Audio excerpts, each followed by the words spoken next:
That is the right time for me to come back and help the government to support them about translate the policy into the practical knowledge and help develop the country and also the community, especially people who is the minority and marginalized group. They really need people to empower them and solve their problem, and their one need to be heard.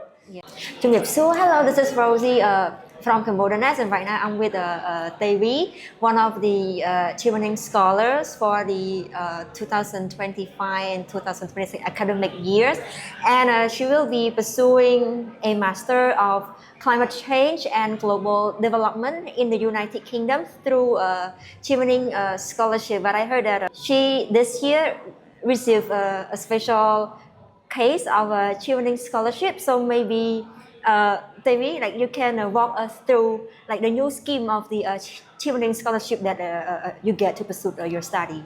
My name is Tevy. I am the scholar of the climate change and global development at University of East Anglia, and I study at the. I'm pursuing the master there through the Chevening plus ASEAN, and this is the prestigious scholarship, but it sounds new because in the previous year we have the Chevening, but this year is the first year to launch this scholarship, and I am the one who was selected by this scholarship. And ASEAN Chevening is the scholarship that open for the ASEAN citizen plus Timor-Leste. So everyone from Timor-Leste and ASEAN countries can apply this scholarship. And the scholarship is can be a special case for the scholar because the scholar can attend to many of conference or the meeting, and also can make a connection with another ASEAN leader in the region. Yeah, so that means you can connect not only with those like in the UK, but also those in the ASEAN region. Yes. After all, so like maybe like what are the distinct characteristics of the Chevening ASEAN Plus scholarship compared to the Chevening scholarship? Yeah, it's not too quite different, but the similarity is the ASEAN Chevening, they can study in the UK in 1 year, similar to the Chevening, and they also attend to two main conference. Is the orientation, or like kind of be the first conference that everyone need to go and meet the people there, and the one is the farewell conference. But for the Chevening and ASEAN, they can attend more conference more than that. Can be attend in the conference, maybe in the ASEAN, or also in the another place when the UK or government or the Chevening organization, they prepare for us. So it's a kind of a special case like that. But any things like the duration of the study is 1 year similar, and also the essay also similar. We have the four essay question. It's about leadership, it's about the networking, it's about the career goal, and also about the plan and something else. So it's similar about the Chevening scholarship, no different about that. And all about the process of the selection, also the similar. So I can say that Chevening ASEAN and the Chevening scholarship is similar, but for the benefit about attending the conference is Chevening scholarship plus ASEAN is a bit more different about that. You get more chance to join the conference. Yeah, but why did you decide to go for the Chevening ASEAN Plus? Why don't just go for the Chevening scholarship? Yeah, this is the first year that our CDO just launched this program because they want to focus more about the leadership of the leader in Southeast Asia plus Timor-Leste. And first, I didn't know about that. I just searched about Chevening scholarship. I want to go to the Chevening, and I want to study in the UK about the climate change and global development, because I have heard a lot about the UK education system. It's very prestigious. So I think, okay, I need to go to the Chevening scholarship. But fortunately, at that time, I saw about the Chevening plus ASEAN that really aligns to my work, because my work right now work about the climate change and global development in Southeast Asia. So it's really like, oh, this is my chance for me that I can work and also empower my knowledge in this sector in Southeast Asia more and more. Yeah. I have learned that like your background was not initially in climate change or environment, but in food science. It's very interesting. So, like, maybe can you tell us a little bit, like, what get you to get into environment and then like give up food science? Yeah, it sounds like a different journey because I graduated from food science and technology in Cambodia, but my journey in the master degree is about climate change and global development. It's so different. But it started from the one day that I work as the internship in Ministry of Environment. At that place is the place that I can see how I can use my knowledge to develop in the community. And after that, I saw that, I can use my technical knowledge about water quality analysis to help the community. At that time, I'm trying to search about what the use event or use application program application or something else like that to use my knowledge to empower the community or the community development. So I start to work as the community leader about the water treatment. And after that, I start to work in one local NGO about water sanitation and hygiene. Yeah. So that is the pivotal point that I start to switch from my career from the food scientist as the global development or the development in the community. So yeah, I start my work as the program officer on the water sanitation and hygiene. So it sounds like it related to the climate, right? So that's why I start to figure out, I need to learn more about how climate change impact to the water sanitation and hygiene that we call in short is WASH. So I starting to understand how the policy and regulation can influence to develop in the community. So that is why I starting to shape more skill gap that I have, because you can see my background is about the technology, about the background of the food scientist, but about the social science, I don't have about that. So I think that Chevening scholarship is the place that I can sharpen my skill and complete the mix my skill between social science and technical knowledge. Yeah. So it all started with that one internship at the Environment Ministry. Yeah. Okay. So now that you will be leaving to the UK so soon, what are your expectations going to the UK and then come back here to Cambodia? What are your most expected things to learn in the UK?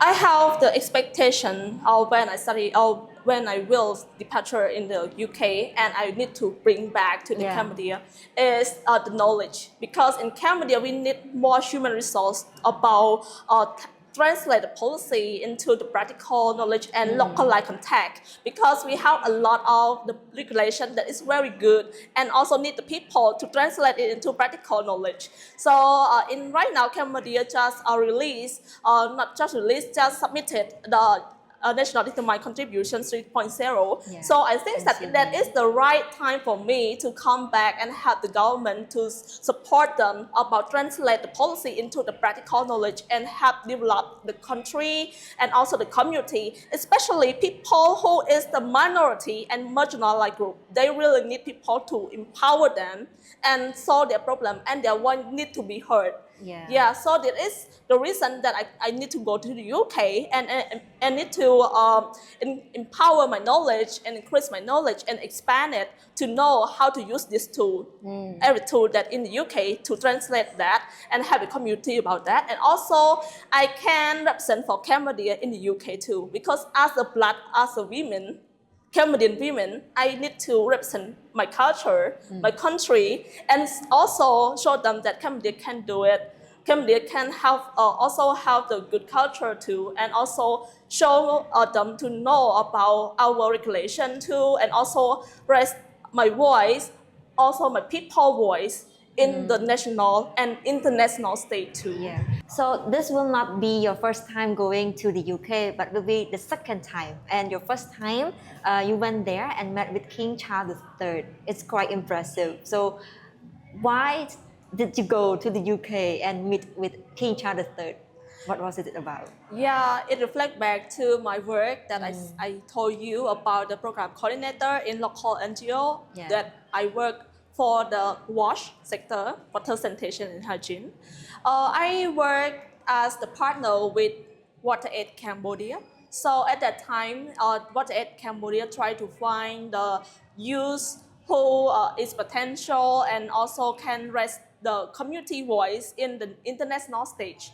And that time is the opportunity for me too, that WaterAid Cambodia select me as the representative youth not only in Cambodia but also the Asian region. So you can see it also Asian, and Asian. Yeah, so I represent for our region about the situation of the wars that impacted by the climate change. So I went there to meet King Charles III to show him about the situation about the climate impact to the water sector, and not only in our region, also around the world. Because at that time we have the simulation, like the video of the people in Africa region, in Asia, and something else about the situation, real situation of the community that impacted the climate change. And I was the only one that selected to went through those video with the King Charles III. So like one and one, yeah, 1-to-1 together. And I have a presentation about the situation in Southeast Asia and lead to the global situation about the climate change. And we have the discussion about that, like only 5-minute walk, but we discussed a lot about the situation in both video and also the real life. Yeah. So can you recall King Charles' impression, like of discussing the wash and the climate issue with you? Yeah, the first impression for him, I really also excited and also feel like, oh my God, King Charles know a lot about Cambodia, because when I present myself to him, he said, oh, you are from Cambodia?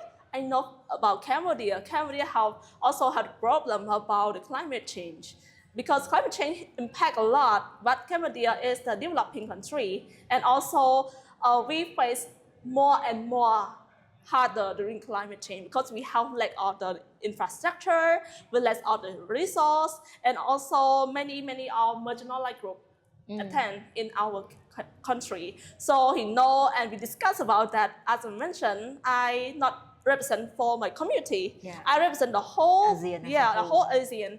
Also the marginalized group and minority group too. So yeah, I have a lot of topic around 5 minutes, but it's so big discussion. Yeah.